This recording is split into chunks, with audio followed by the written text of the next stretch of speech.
Hello friends, स्वागत है आपका दिव्यजी जीके के इस यूट्यूब चैनल में। तो आज हम राजस्थान जीके 2021 के 10 इम्पॉर्टेंट क्वेश्चंस देखेंगे। हमारा पहला क्वेश्चन है, हाल ही में नियुक्त सोशल मीडिया कंपनी ट्विटर के नए सीईओ कौन हैं जिनका जन्म अजमेर में हुआ है? तो इसका आंसर है पराग अग्रवाल।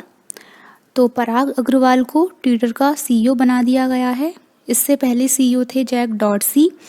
जैक डॉर्सी ने अपने पद से इस्तीफा दे दिया और इसके साथ ही यह बताया कि पराग अग्रवाल को ट्विटर का नया सीईओ बनाया गया है। एक भारतीय को दुनिया की एक दिग्गज कंपनी की कमान दी गई है, इसकी वजह से काफ़ी चर्चा में है। पराग अग्रवाल इसके पहले इसी कंपनी में सीटीओ के पद पर काम कर रहे थे। तो पराग अग्रवाल बेसिकली अजमेर से हैं। इन्होंने आईआईटी बॉम्बे से ग्रेजुएशन किया है। इसके बाद स्टैनफोर्ड यूनिवर्सिटी से सीएस में पीएचडी की पढ़ाई की। इसके बाद 2011 में पराग अग्रवाल ने एड इंजीनियर के तौर पर ट्विटर कंपनी को ज्वाइन किया। बाद में कंपनी के प्रतिष्ठित सॉफ्टवेयर इंजीनियर बन गए। फिर ट्विटर ने साल 2017 में पराग अग्रवाल को सीटीओ यानी चीफ टेक्निकल ऑफिसर के रूप में नियुक्त किया था। उन्होंने शुरुआती दौर में ट्विटर के ट्वीट की प्रासंगिकता बढ़ाने के लिए एआई पर भी काम किया और ट्विटर को एक खुला और विकेंद्रित सोशल मीडिया प्लेटफॉर्म बनाने के प्रोजेक्ट ब्लू स्काई विज़न के भी इंचार्ज रहे। कंपनी की सफलता में योगदान करने वाले सभी महत्वपूर्ण निर्णयों में कहीं ना कहीं पराग अग्रवाल रहे हैं। इस चीज़ ने भी उन्हें कंपनी के टॉप मोस्ट पोजीशन पर पहुंचाने में काफ़ी मदद की है। हमारा दूसरा क्वेश्चन है, राज्य सरकार द्वारा पारिवारिक परिस्थितियों के चलते जॉब छोड़ने वाली महिलाओं को निजी क्षेत्र के सहयोग से वापस काम उपलब्ध करवाने के लिए कौन सी योजना लेकर आई है? तो इसका आंसर है बैक टू वर्क योजना। तो ये योजना उन महिलाओं के लिए है जो किसी पारिवारिक परिस्थिति के चलते अपनी नौकरी छोड़ चुकी है या तलाकशुदा है या विधवा है या किसी कारणवश परित्याग की गई है या फिर वो महिलाएं जिनकी आर्थिक स्थिति कमज़ोर हैं और जो जॉब के लिए तलाश कर रही हैं। तो इन महिलाओं के लिए राजस्थान सरकार के द्वारा निजी क्षेत्र के सहयोग से बैक टू वर्क योजना शुरू की गई है। तो इसमें राजस्थान की महिलाओं को फिर से नौकरी प्रदान की जाएगी और इसके संबंध में राज्य सरकार द्वारा 2020-21 तथा 2022 में 15,000 महिलाओं को नौकरी प्रदान करने का लक्ष्य रखा गया है। इसमें राजस्थान सरकार की स्किल ट्रेनिंग संस्थान के द्वारा महिलाओं को ट्रेनिंग दी जाएगी और सीएसआर संस्थाओं के द्वारा महिलाओं को जॉब प्लेसमेंट दी जाएगी। राज्य सरकार द्वारा बैक टू वर्क योजना को पायलट प्रोजेक्ट के रूप में शुरू किया गया था। अब इसे जागृति बैक टू वर्क योजना के नाम से पूरे राज्य में शुरू किया जा चुका है। हमारा तीसरा क्वेश्चन है, प्रदेश में कृषि पर्यटन को बढ़ावा देने के उद्देश्य से कहाँ खजूर का सेंटर ऑफ एक्सीलेंस स्थापित किया गया है? तो इसका आंसर है सगरा भोज का जैसलमेर में है। तो उत्कृष्टता केंद्र बेसिकली किसानों को जो उच्च तकनीकें हैं कृषि की उनका मार्गदर्शन करना होता है। तो इसके लिए राजस्थान ने 2021 तक 9 उत्कृष्टता केंद्र स्थापित किए गए हैं। उत्कृष्टता केंद्र के द्वारा फसल विशेष की खेती में आ रही कृषकों की समस्याओं का निराकरण किया जाता है। फसल विशेष से जुड़ी आधुनिक तकनीक के साथ उपयुक्त किस्मों की उनको किसानों को जानकारी दी जाती है। उनकी शेल्फ लाइफ बढ़ाने के लिए जानकारी दी जाती है। उनकी पैकेजिंग, सिंचाई प्रबंधन, फर्टिगेशन, कैनोपी मैनेजमेंट आदि जानकारी कृषकों तक पहुंचाई जाती है ताकि उनका रोजगार बढ़ सके, उनका उत्पादन बढ़ सके और उनको टिकाऊ खेती को बढ़ावा देने के उद्देश्य से सेंटर ऑफ एक्सीलेंस की व्यवस्था की जाती है। तो अब तक राजस्थान में 9 उत्कृष्टता केंद्र स्थापित किए जा चुके हैं। जो है नींबू वर्गीय फल या साइट्रस उत्कृष्टता केंद्र कोटा में है। अनार उत्कृष्टता केंद्र बस्सी जयपुर में है। खजूर उत्कृष्टता केंद्र सगरा भोज का जैसलमेर। अमरूद उत्कृष्टता केंद्र देवड़ाबास टोंक में है। सब्जी फसल उत्कृष्टता केंद्र बूंदी। फूल उत्कृष्टता केंद्र सवाई माधोपुर और सीताफल उत्कृष्टता केंद्र चित्तौड़गढ़ में है। हमारा चौथा क्वेश्चन है, डाक विभाग के द्वारा इंटेलिजेंट पार्सल डिलीवरी सिस्टम को पूरे देश में लागू किया जाएगा। प्रदेश में यह सिस्टम सर्वप्रथम किस शहर में शुरू होगा? तो इसका आंसर है जयपुर और जोधपुर दोनों में शुरू होगा। तो इंटेलिजेंट पार्सल डिलीवरी सिस्टम के तहत क्या होगा कि पहले क्या होता था कि घर पर ताला लगा होने के कारण पार्सल नहीं मिल पाता था। ऐसे में डाक विभाग पार्सल भेजने वाले को ही वापस कर देता था, लेकिन अब ऐसा नहीं होगा। इसके लिए डाक विभाग ने इंटेलिजेंट पार्सल डिलीवरी सिस्टम शुरू किया है। यह सेवा 24 घंटे और 7 दिन उपलब्ध रहेगी। इंटेलिजेंट पार्सल डिलीवरी सिस्टम के अंतर्गत डाक विभाग संबंधित व्यक्ति के मोबाइल और ईमेल पर पार्सल के बारे में सूचना देगा। साथ ही एक ओटीपी भेजेगा। प्राप्तकर्ता के घर पर ताला लगा होने पर वह पार्सल डाकघर में रखवा दिया जाएगा और संबंधित प्राप्तकर्ता को डाकघर में आकर अपना ओटीपी बताना होगा। तो इससे पार्सल की सुरक्षा व गोपनीयता सुनिश्चित की जा सकेगी। हमारा 5वां क्वेश्चन है, हाल ही में प्रदेश के किस विश्वविद्यालय में ओपन थिएटर का शुभारंभ किया गया है? तो इसका आंसर है मोहनलाल सुखाड़िया विश्वविद्यालय, जो कि उदयपुर में है। ओपन थिएटर इस प्रकार का थिएटर होता है जो कि खुली हवा में होता है, ओपनली होता है, छत पे होता है। इसमें लोग एक दूसरे के संपर्क में नहीं आते और अपनी सुविधा के अनुसार एक दूसरे से डिस्टेंस बना के बैठ सकते हैं। ये कंसेप्ट बेसिकली कोविड महामारी के फैलने के बाद सामने आया। तो ये जो ओपन थिएटर है 4 दिसंबर 2021 को राजस्थान खेल मंत्री अशोक चांदना जी ने मोहनलाल सुखाड़िया विश्वविद्यालय उदयपुर में उसका उद्घाटन किया और यहाँ पर विश्वविद्यालय की कला, संगीत और सांस्कृतिक के विभिन्न कार्यक्रम आयोजित किए जाएंगे।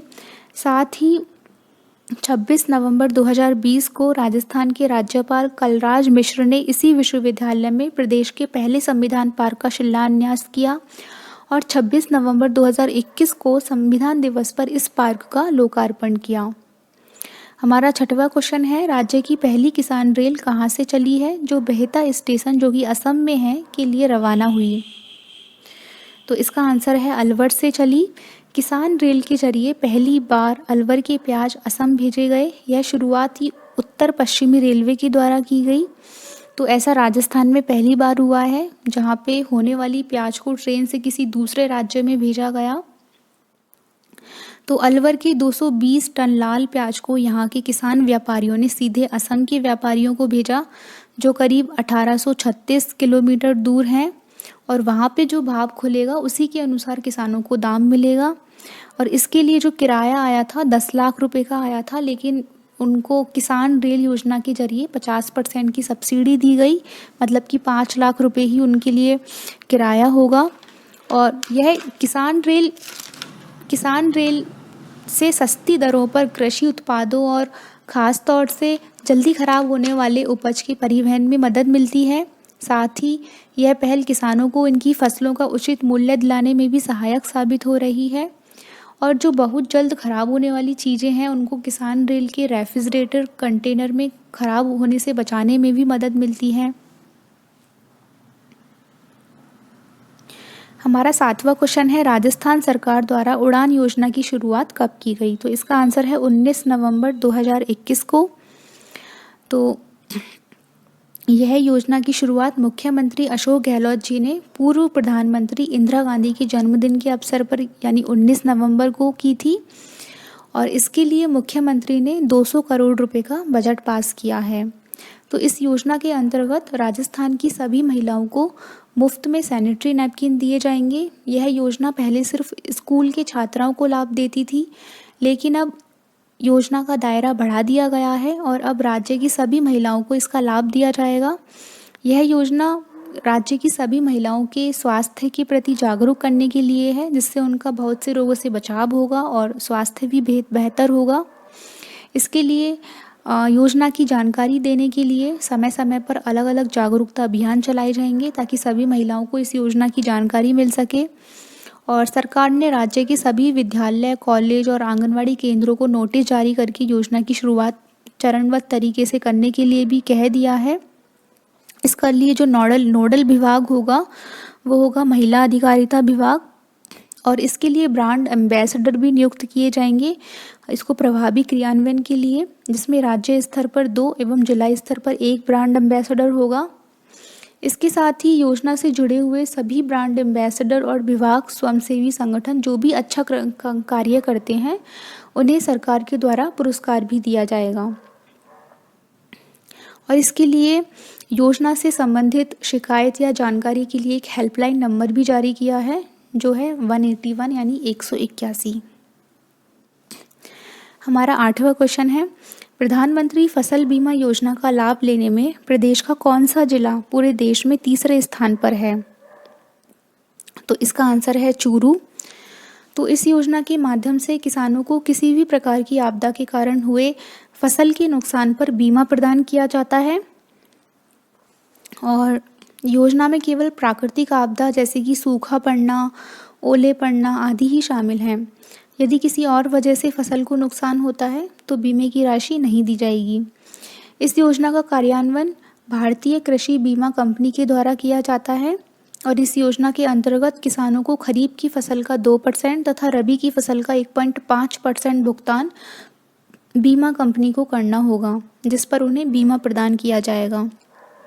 इसके अंदर जो विभाग है वो है ministry of agriculture and farmers welfare, यानी कि कृषि एवं किसान कल्याण विभाग। और इस योजना के अंतर्गत वित्त वर्ष 2021-22 के लिए 16,000 करोड़ रुपए का बजट निर्धारित किया गया है। हमारा 9वां क्वेश्चन है, लोकल फॉर वोकल पहल को प्रोत्साहित करते हुए स्थानीय छोटे और स्वतंत्र व्यवसायियों हेतु प्रगति की रोशनी अभियान किसके द्वारा प्रारंभ किया गया? तो इसका आंसर है हिंदुस्तान जिंक।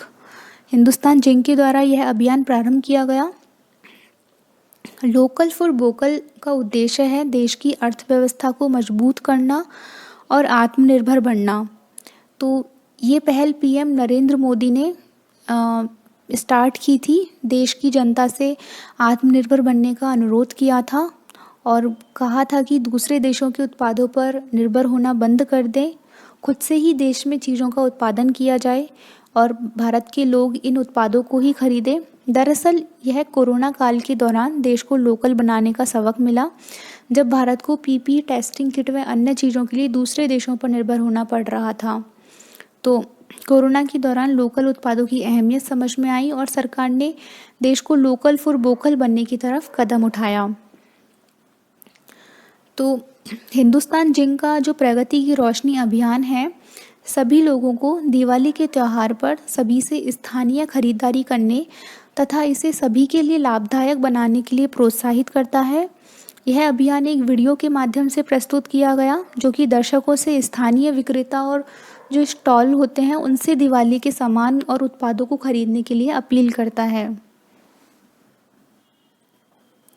हमारा 10वां क्वेश्चन है, ट्री मैन ऑफ इंडिया के नाम से मशहूर पर्यावरणविद कौन है जिनकी कल्पतरु संस्थान द्वारा कचरा दो पौधे लो अभियान चलाया जा रहा है? तो इसका आंसर है विष्णु लांबा। तो इस पहल का मकसद बेसिकली प्लास्टिक से होने वाले प्रदूषण को कम करना तथा कोरोना जैसी वैश्विक आपदा में टूट चुके लोगों के चेहरों पर मुस्कान लाना था। तो ऐसे में जयपुर में एक खास बैंक खुला था जिसमें प्लास्टिक, रद्दी, फर्नीचर, कपड़े जैसे अनावश्यक सामान देने वाले को एक पौधे भेंट किए जा रहे थे। इस अभियान को जयपुर शेयरिंग फेस्टिवल का नाम दिया गया था और यह ऑफर केवल दशहरे से दिवाली तक ही था, जिसमें सप्ताह में एक बार कल्पतरु भवन जयपुर से कोई भी यह एक्सचेंज कर सकता था और जो भी प्राप्त प्लास्टिक और रद्दी से संस्थान के कार्यकर्ता उपयोगी और सजावटी वस्तुएं बनाकर प्रदर्शनी के माध्यम से बिक्री करते और प्राप्त आय से द्रव्यवती नदी के किनारे पौधारोपण करते। तो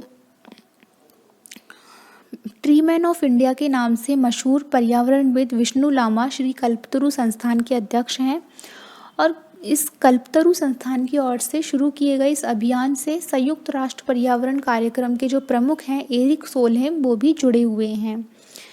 विष्णु लांबा एक ऐसे पर्यावरण प्रेमी हैं जिन्होंने 33 वर्ष की उम्र में से 27 वर्ष प्रकृति की सेवा में बिता दिए। बचपन में ही इस काम के लिए उन्होंने अपना घर छोड़ दिया था और उनके पर्यावरण के क्षेत्र में किए गए कामों को देखते हुए पूर्व राष्ट्रपति प्रणब मुखर्जी ने उन्हें ट्री मैन ऑफ इंडिया कहकर संबोधित किया था। उनकी संस्था कल्पतरु द्वारा अब तक 50 लाख वृक्षों को सौगात दी जा चुकी है। तो बस ये थी आज की वीडियो। अगर आपको ये वीडियो अच्छी लगी हो तो प्लीज़ लाइक करना, शेयर करना और चैनल को सब्सक्राइब करना।